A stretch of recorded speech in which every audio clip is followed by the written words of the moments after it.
कहानी का पूरा आनंद लेने के लिए इसके पहले और दूसरे भाग को सुनना बिल्कुल मत भूलिएगा। उसका लिंक मैं आपको डिस्क्रिप्शन बॉक्स पर दे दूंगी और साथ में कमेंट बॉक्स में पिन भी कर दूंगी, तो आप वहां से भी जाकर सुन सकते हैं। सागर ने यद्यपि सुमन और शोभित के तलाक का केस दाखिल तो करवा दिया था और उसका नोटिस भी शोभित को कोर्ट के माध्यम से उनके वकील ने सर्व करवा दिया था, पर सागर को अपने साथ लिव इन रिलेशन में रह रही सुमन अब एक ऐसी खुली किताब लगने लगी थी जिसे जब चाहे, जहां चाहे, जितनी बार चाहो उतनी बार पढ़ लो। सागर को अब घर की मुर्गी दाल बराबर लगने लगी थी। एक कहावत है कि अत्यधिक मिष्ठान खाने से या देखने से मिठाई से अरुचि हो जाती है। यही हाल सागर का भी सुमन के साथ लिव इन रिलेशन में रहकर हो गया था। जब तक सुमन शोभित की थी और बड़ी मुश्किल के साथ कभी कभार सागर के सानिध्य में आती थी, तब उसे सुमन का जो प्यार था, अब उसकी हर समय उपलब्धता ने सागर के सिर से उसके प्यार का भूत उतार दिया। अब सागर को सुमन मनोरंजन का मात्र एक खिलौना सी नजर आने लगी। धीरे धीरे सागर का सुमन के साथ दीवानगी के भरी हुई मस्ती के लिए पूरी रात जागना खत्म होता गया। अब कभी कभी उन दोनों में थोड़ी तकरार भी हो जाती थी। शुरू में उन दोनों के बीच जो भी आकर्षण था वो अब आकर्षण के साथ एक दूसरे की कमियों पर केंद्रित हो गया था। सुमन के पास अब पीछे लौटने का कोई रास्ता नहीं था और सागर को सुमन शोभित की जूठन मात्र नजर आने लगी थी। कभी कभी सागर के दिमाग में ख्याल आता कि एक तलाकशुदा परित्यक्ता स्त्री से विवाह करके उसे समाज में सिर्फ लांछन ही मिलेगा, इज्जत तो मिलने से रही। इससे तो अच्छा है कि अपने ही समाज की माता पिता के द्वारा पसंद की गई किसी कुंवारी लड़की से विवाह करके नए सिरे से एक शानदार जिंदगी शुरू की जाए। इस तरह के विचारों को मन में आने से सागर के मन में सुमन के प्रति आकर्षण दिन प्रतिदिन कम होता चला गया। अब ऊपरी मन से तो सागर सुमन के साथ लिव इन रिलेशन में रह रहा था, पर आंतरिक तौर पर अब उसकी इच्छा नहीं थी कि शोभित सुमन को तलाक दे। सुमन से पिंड छुड़ाने का उसे यही एक रास्ता नजर आ रहा था। वो प्रत्यक्ष और परोक्ष रूप में सुमन के सामने तलाक न मिलने की बात कहकर इस पक्ष में अनेक कारण गिना देता था, पर सागर के प्यार में पागल सुमन को अब भी सिर्फ और सिर्फ सागर ही सागर नजर आता रहता था।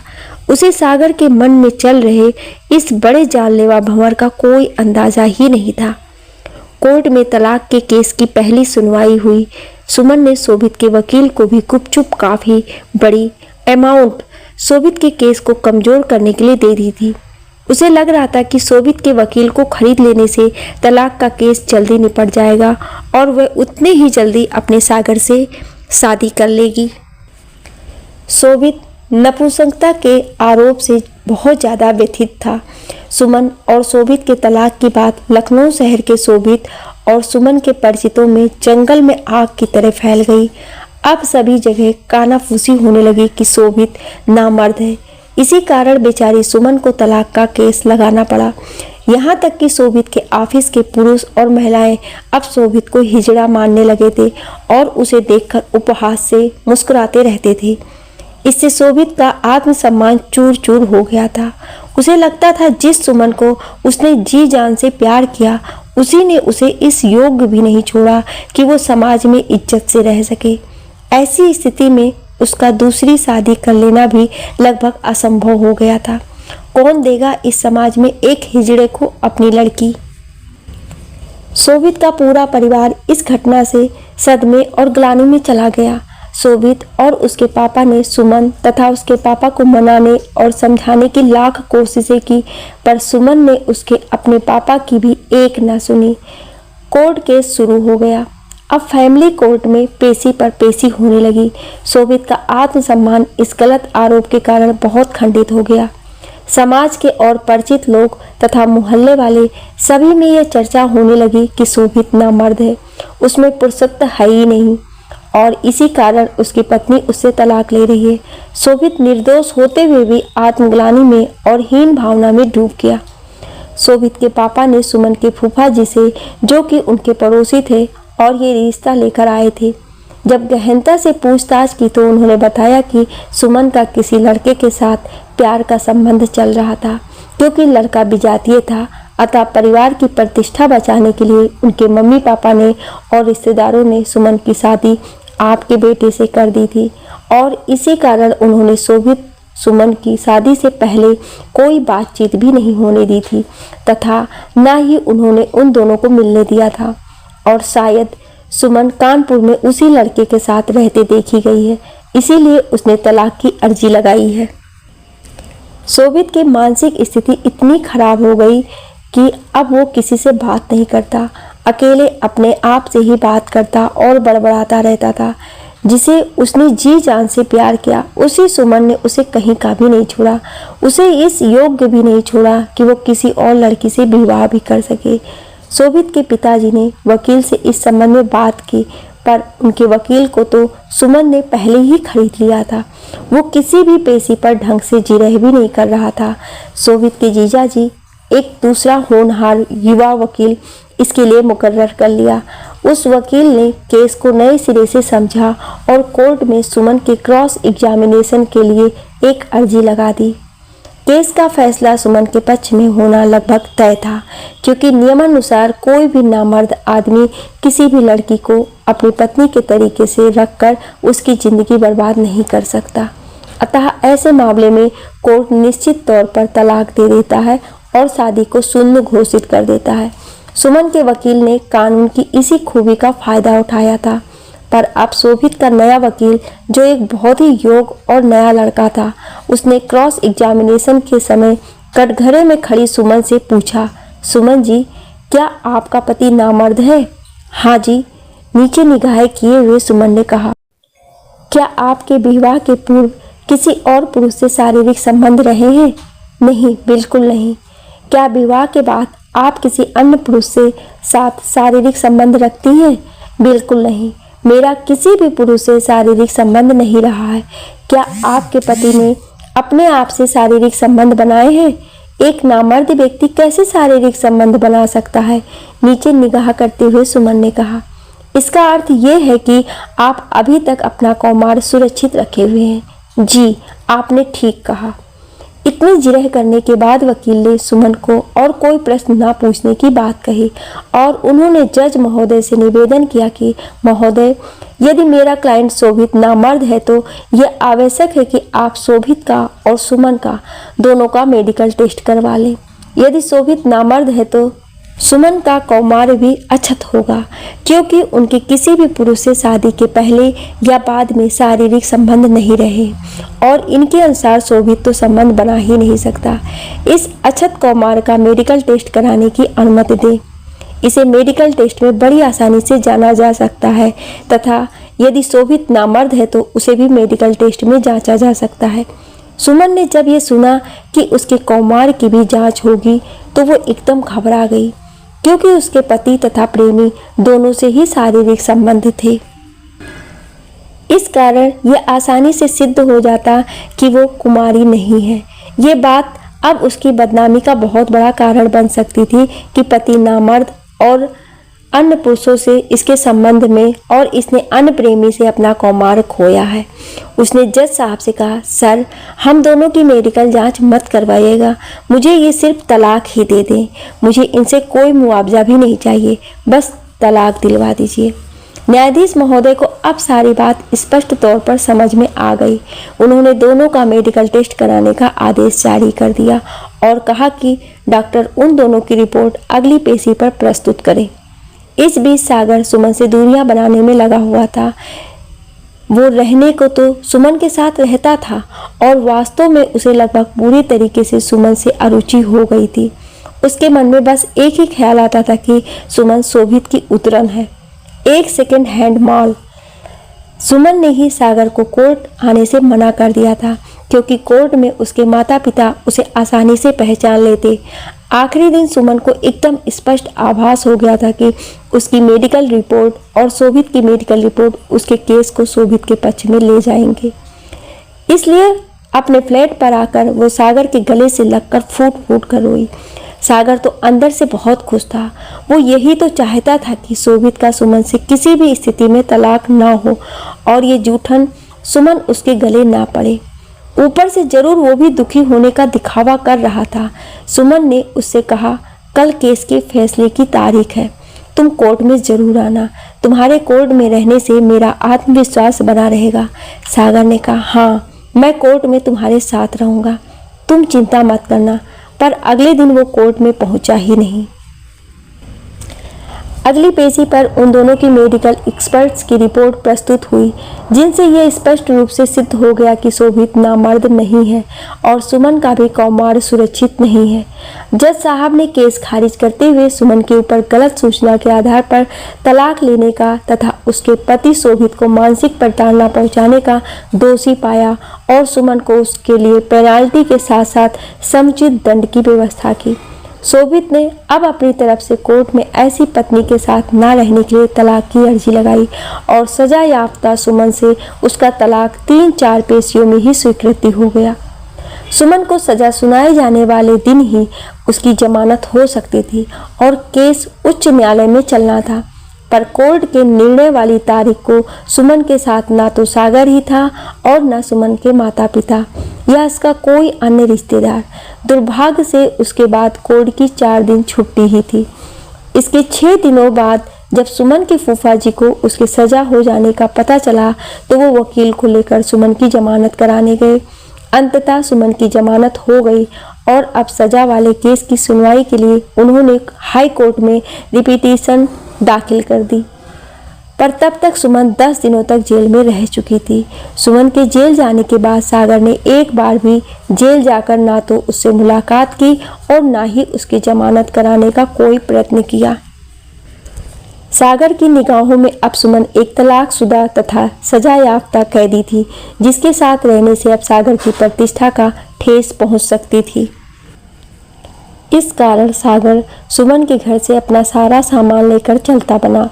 कानपुर आकर जब सुमन अपने फ्लैट में पहुंची तो फ्लैट खाली था। सुमन ने सागर को फ़ोन लगाया तो पहले 3 बार कॉल करने पर भी उसने फ़ोन नहीं पिक किया। कुछ देर बाद उसने खुद अपने से कॉल किया और सुमन को बता दिया कि अब तुम सजा याफ्ता कैदी हो, इस कारण अब हम लोग किसी भी स्थिति में साथ नहीं रह सकते। हो सके तो तुम मुझको भूल जाओ, क्योंकि अब समझे लोग तुम्हें मेरे साथ स्वीकार नहीं करेंगे। सुमन की हताशा में रुलाई फूट पड़ी। जिस प्यार की खातिर उसने अपने पति और सास ससुर से झगड़ा किया, उन्हें धोखा दिया, झूठे आरोप लगाकर यूं ही समाज में जलील किया, उसी सागर ने आज उससे किनारा कर लिया। आज उसे एहसास हुआ कि सागर ने उसके साथ प्यार के नाम पर छल किया है। उसके मन में सागर के प्रति गहरी नफरत भर आई। उसने अपनी जिंदगी बर्बाद करने वाले सागर के प्रति रेप, 420 और अन्य धाराओं में केस लगाने का निश्चय किया। पर अगले ही पल उसे लगा, ये करने से क्या सागर उसके साथ पहले की तरह प्यार करते हुए रह सकेगा? क्या जबरदस्ती किसी से प्यार पाया जा सकता है? नहीं नहीं, मेरे जीवन के हालातों ने मुझे ऐसी जगह खड़ा कर दिया है जहां से सब अपने बहुत दूर हो चुके हैं। ये सोचते हुए एक कोने में बैठकर वो फूट फूट कर रोती रही। अगले दिन सुबह जब सुमन अपने ऑफिस पहुंची तो अपनी सीट पर बैठने के पहले ही उसके बॉस ने उसे अपने चैम्बर में बुला लिया और उससे कहा, सुमन, आपको कोर्ट ने सजा सुना दी है और आप 10 दिन तक जेल में बंद थी। इस कारण हम ऐसे अपराधी प्रवृत्ति की महिला को अपने ऑफिस में काम पर नहीं रख सकते। इस लिफाफे में आपका टर्मिनेशन लेटर और 1 माह की सैलरी है। अब आप अपने घर जा सकती हैं। इतनी बेइज्जती वाली बातें सुनकर सुमन के आंखों के आगे अंधेरा छा गया। वह चुपचाप अपनी कुर्सी से उठी और बिना एक शब्द कहे अपने बॉस के चैम्बर से निकलकर चुपचाप बुझे बुझे कदमों से अपने फ्लैट की तरफ चल पड़ी। सुमन के मकान मालिक को भी उसके कोर्ट के द्वारा सजा याफ्ता होने का पता चल गया था। इस कारण उसने भी सुमन के मकान खाली करने को कह दिया। अब सुमन को अपनी गलती का एहसास हो रहा था और उसे लगने लगा था कि उसने शोभित को जो धोखा दिया था उसका परिणाम अब उसके पूरे कहर के साथ उसके सामने है। वो अपने सामान लेकर मकान खाली करके अपने पिता के पास पहुंची। पर उसके पिता ने दरवाजे पर ही खड़े होकर कहा, सुमन, इस घर में अब तुम्हारे लिए कोई जगह नहीं है। हमारे लिए तो तुम उसी दिन मर गई थी जिस दिन तुमने अपने पति को अपने प्रेमी के खातिर धोखा दिया। हमारे समझाने के बाद भी झूठे लांछन वाला तलाक का केस वापस नहीं लिया। ये कहकर उन्होंने जोर से दरवाजा बंद कर लिया। सुमन को यह अपमान पिछले सारे अपमानों से भी भारी लगा। अब वो बुरी तरह से टूट चुकी थी। उसका सारा मनोबल नष्ट हो चुका था और इतने मानसिक आघातों ने उसको अर्थ विक्षिप्त कर दिया। अब उसकी किसी और के द्वार पर जाने की हिम्मत नहीं थी। इस कारण रात को दूर एकांत बस स्टॉप के किनारे सो गई। रात्रि को कोई उसका सारा सामान और पैसे वाला बैग उठाकर ले गया। इस घटना ने सुमन को मानसिक तौर पर और तोड़ दिया और वह पागल सी होकर रह गई। अब सुमन सड़क के किनारे जहाँ जगह मिलती सो जाती और जो कोई दया करके खाने को कुछ दे देता वही खा लेती, अन्यथा भूखी ही घूमती रहती। उसे अब तन मन की सुधि नहीं रह गई थी। एक दिन जब शोभित बाजार से घर लौट रहा था, उस समय रात की 11 बज चुके थे। तभी उसने देखा 3-4 शराबी एक पागल सी दिखने वाली भिखारिन को पकड़ने को उसके पीछे दौड़ रहे थे। उन्होंने आखिर में उसे पकड़ लिया और उसे घसीटते हुए अंधेरे कोने में रेप करने के लिए ले जाने लगे।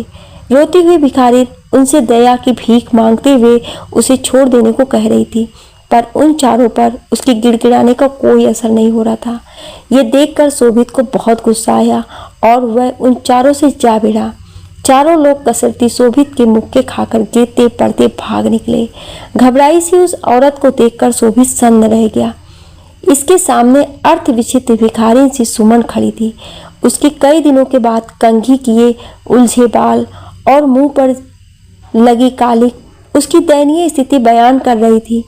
रोने उसकी आंखों के नीचे आंसुओं के बहने के निशान कालिक पुते आंखों को अजीब लुक प्रदान कर रहे थे। शोभित 2 पल के लिए कर्तव्य विमूढ़ हो गया। उसके मन में विचारों की आंधियां सी चल रही थी। आज ईश्वर उसे सही समय से भेजकर उसकी पत्नी की आबरू लूटने से बचा दिया था। उसे सुमन की बेवफाई, कोर्ट केस सब याद आया। साथ ही उसे अपने विवाह के समय सप्तपदी के वचन भी याद आए, जिसमें उसने ध्रुव तारे को साक्षी मानकर अपनी पत्नी की रक्षा का संकल्प लिया था। सुमन मानसिक विक्षिप्त होने के कारण शोभित को नहीं पहचान पा रही थी। शोभित ने कुछ पल सोचा और इसके बाद एक दृढ़ निश्चय के साथ उसने सुमन को मोटरसाइकिल पर बिठाया और सीधा आगरा की ओर चल पड़ा। आगरा पहुंचकर वह सीधे मानसिक चिकित्सालय पहुंचा और इमरजेंसी वार्ड में ले जाकर उसे दवा दिलवाई। सुमन को भर्ती करवाने के बाद वहीं बैठा सारी रात जागता रहा। उसने अपने पापा को फ़ोन करके रात को ड्यूटी पर रहने का कह दिया। सुबह 10 बजे जब डॉक्टर राउंड पर आए तो उसने उन्हें सारा घटनाक्रम सुनाया। कुछ टेस्ट करवाने के बाद रिपोर्ट देखकर डॉक्टर ने बताया, आप इन्हें अपने साथ घर ले जाएं और जो दवाएं लिखी हैं वो इन्हें देते रहें। यदि इन्हें कोई और सदमा ना लगा तो 3 सप्ताह में ये ठीक हो जाएगी। तब तक यानी 3 सप्ताह तक आपको इनका पूरा ध्यान रखना होगा और इनकी इस बीच कोई टेंशन भी नहीं होना चाहिए। शोभित ने सोचा, यदि मैं सुमन को लेकर घर जाता हूँ तो वहाँ पर हंगामा होगा, जिससे इसका मानसिक स्वास्थ्य सुधरने के स्थान पर और बिगड़ जाएगा। अपनी पत्नी की दुर्दशा देखकर शोभित का मन भर आया।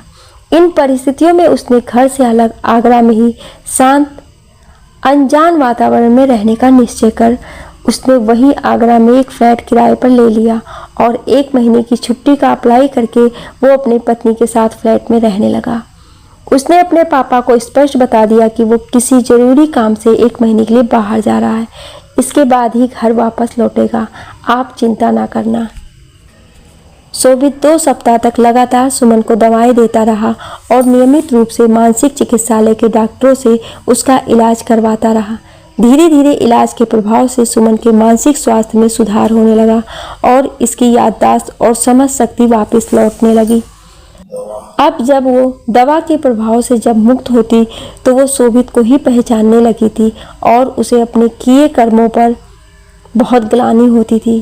धीरे धीरे 3रा सप्ताह भी बीता और सुमन पूरी तरीके से ठीक हो गई।